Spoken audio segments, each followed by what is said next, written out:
Hi, I'm Melissa Clark, and I'm here at the NYT Cooking Kitchen Studio for Cooking 101, and today we're making the best pancakes ever.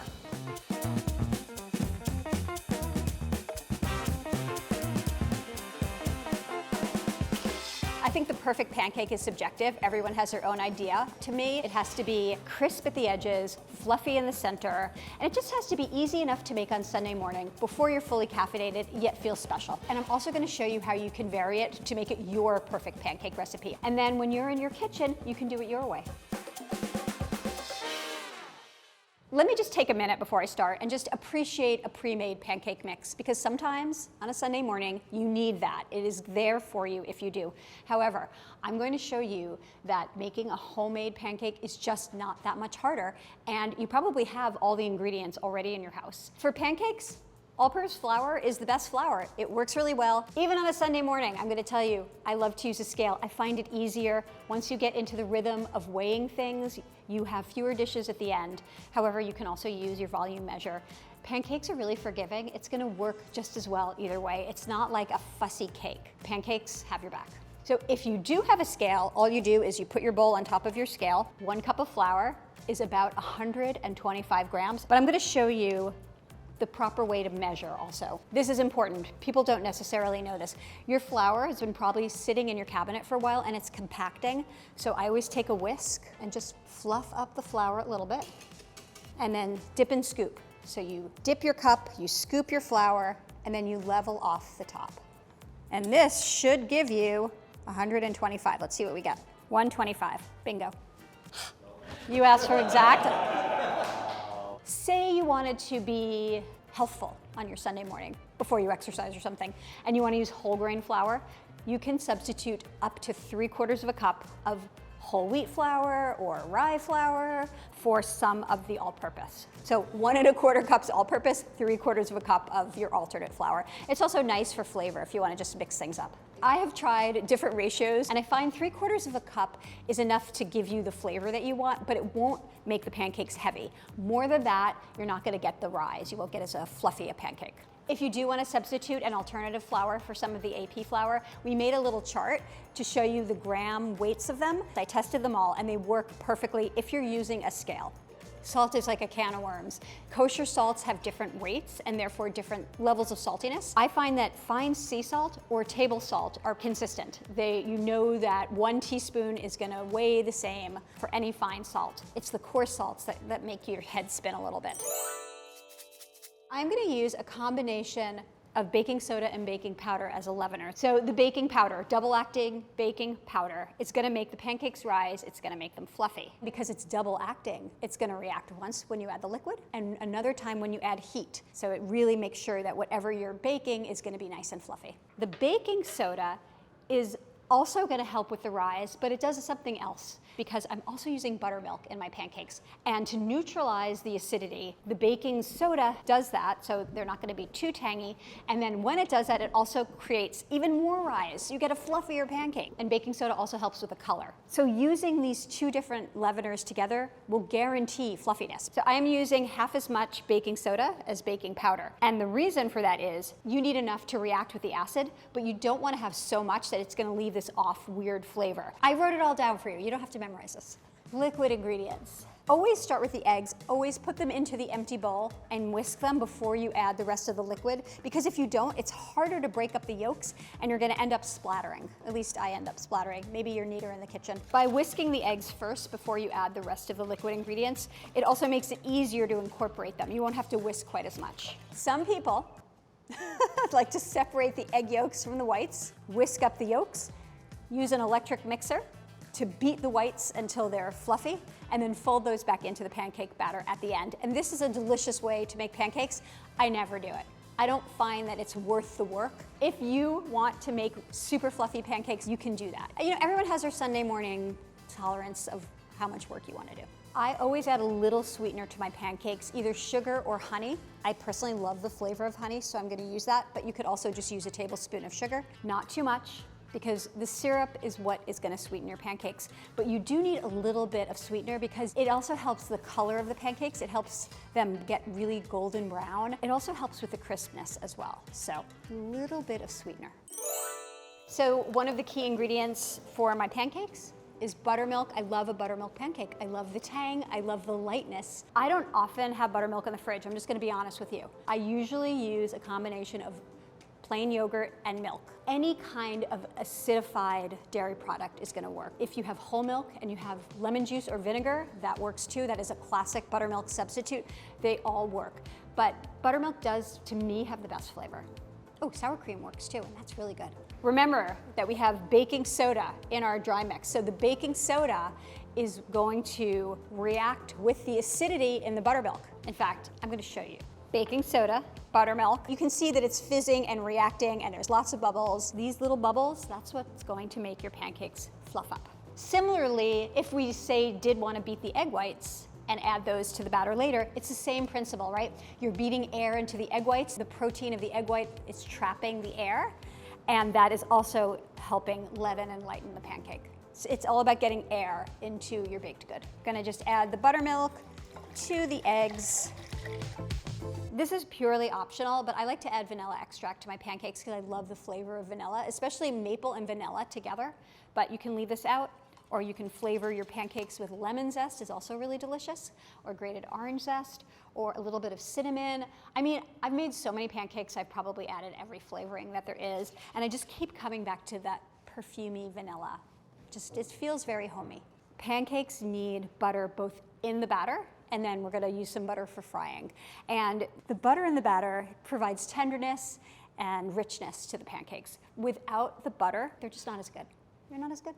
I'm gonna microwave this and get it nice and melty, and then we're gonna just mix it right in. Have you ever had butter explode in your microwave and get all over the top and the walls and the whole thing? It's happened to me many times. There are two ways to avoid that. One way is to just microwave it and take it out every 10 seconds and give it a stir. That is too fussy for me. What I do is I do it on 50% power. Low. And then we want to do it for, let's try 45 seconds. 44 seconds. I don't know how to work this thing. Do you know this is a pancake burn? So you want your butter melted. You want to make sure it's not hot. It should just be warm. All right, now the moment, the big moment. And I'm just going to whisk the liquid ingredients into my dry ingredients. So you just want to whisk this until you don't see any streaks of flour, but you will see lumps. Here's the thing, there will always be lumps in your pancake batter. You also don't want to over whisk the pancake batter because all of that air that's trapped in the batter because of the leaveners, all those little bubbles, if you over whisk it, you're going to pop those bubbles and your pancakes are going to be flatter and not as fluffy. Here's another thing about pancakes. Did you know that the batter will keep for up to 2 days in the fridge? So if you only want to eat half the amount of pancakes that this batter will make, save the rest, put it in a container, put it in the fridge. They will be maybe less fluffy after they've sat, but they're still gonna be amazing and delicious. If you want to make your batter ahead, one thing that you can do is make the pancake mix without the leaveners and add the leaveners right about 10 minutes before you're gonna cook them. This will give you the fluffiest make-ahead pancake batter that you can do. You have so many options for making this ahead. So now that the batter is all mixed, I'm gonna let it sit for at least 10 minutes and up to half an hour, even an hour at room temperature is fine. I want the flour to absorb all of the moisture that it can. I want it to become fully hydrated, and it takes about 10 minutes for that to happen. And once that happens, the batter gets a little bit thicker. It's easier to form the pancakes when you put them in the pan. They won't run all over the place. The batter will stay put, which is nice. And it also gives them a better texture. And also letting it rest for 10 minutes really gives you enough time to heat up your pan properly. I really like the weight of a cast iron pan. I like the way that it retains the heat and cooks pancakes very evenly. But you could also use a griddle, or like I said, or a skillet. A stainless steel skillet is great. Use the thing that you just reach for on autopilot on a Sunday morning. That's gonna be the best. If you add your batter to a cold pan, first of all, it's gonna stick, and it's gonna be really hard to flip, and it's not gonna get as crisp. It's gonna just be a little bit soggy on the bottom. So take the time, heat up your pan. I usually cook pancakes on medium to medium high, depending. Don't do it on high, because that is absolutely gonna burn your pancake.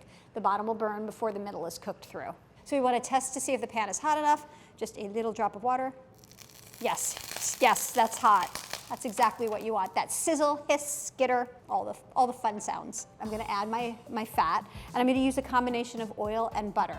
Butter for crispiness, for brownness, and for flavor, and oil to keep the butter from burning. Because if you just use butter, it's gonna get brown in a second, it's gonna burn. So a combination is perfect.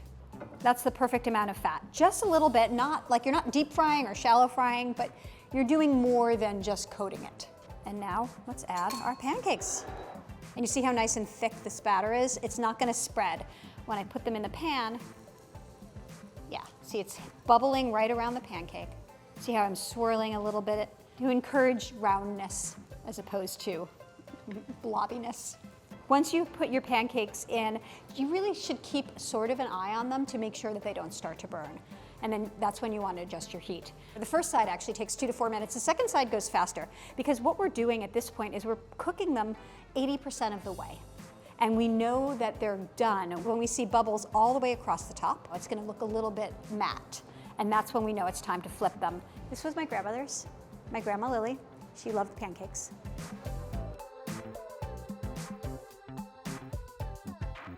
All right, so you see how we have crispy edges all the way around this pancake and how the rest of the surface is speckly brown.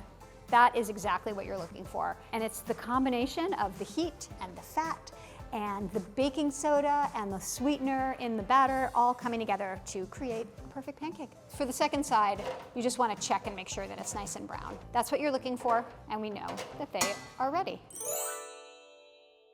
So at our house, we serve these pancakes. They come out of the pan, onto a plate, and into the waiting arms of my child and husband, whoever gets to the top of the line. But if you want to make all of your pancakes ahead, keep them warm, and then gather your family and your friends at the table, you just want to put them on this rack on a baking sheet and pop them in a 200-degree oven. And they'll hold for 20 minutes or so, half an hour even. So the next batch we're gonna do with the mix-ins. Every batch of pancakes gets fresh oil, fresh butter, because your pancakes have absorbed all the fat in the pan already, and that's what contributes to the texture. All right, what should we do? What kind of pancakes? Blueberry, because they're super classic. I have to do funfetti, because how fun is that? And then what's the third? Chocolate chips? So it is a classic. I'm really into the butterscotch chips though. What if we did like a combo of chocolate and butterscotch chips? Okay, I'm gonna do that. So don't add the mix-ins until your pancakes are almost cooked. Because what you need to do is you need to let the undersides get nice and golden. You need a crust to form. And then after that crust forms and you know that you have the golden brown crispiness that you're after, then you can add the mix-ins and they're not gonna fall through and burn at the bottom of the pan because the crust is protecting them. And that's the reason that we call these mix-ins, but we're not actually mixing them in. They're really toppings. But they're not really toppings because we're doing it, they're in-between ins. They're sprinkle-ins, they're sprinkle-ins. We're gonna sprinkle them into the pancakes. So we're getting some bubbly action, so I'm gonna start doing the sprinkle-ins. You don't wanna overcrowd the pancakes because that's gonna impede them cooking properly. So just a little bit, less is more.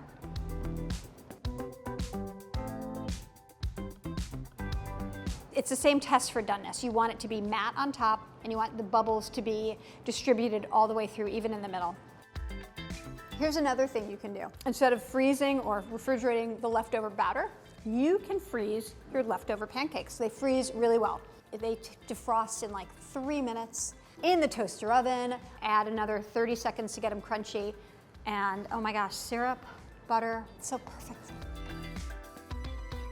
Here are my beautiful, my perfect pancakes. To make them even better, softened salty butter, maple syrup. Remember I kept mentioning the syrup? Here it is. It's ready to do its work. Can you hear that crunch? I can hear that crunch in my head. The edges are so crisp. These are so buttery, and they are beautifully, gorgeously fluffy. The fluffier your pancake, the more syrup it can absorb. It's just a scientific fact. It's not actually Sunday morning, but it feels like it's Sunday morning. Thank you for listening. Thank you for coming to Pancakes 101. I hope this has encouraged you to make pancakes more often, and when you make them, to make them your own. For this recipe and all of our other thousands and thousands of recipes, you can go to nytcooking.com or click the link below. We said skillet cake, griddle cake, flapjack. I don't know where flapjack came from. Who was Jack? Who was Jack? Why was he flapping? I mean, obviously flap is the past tense of flip. Right.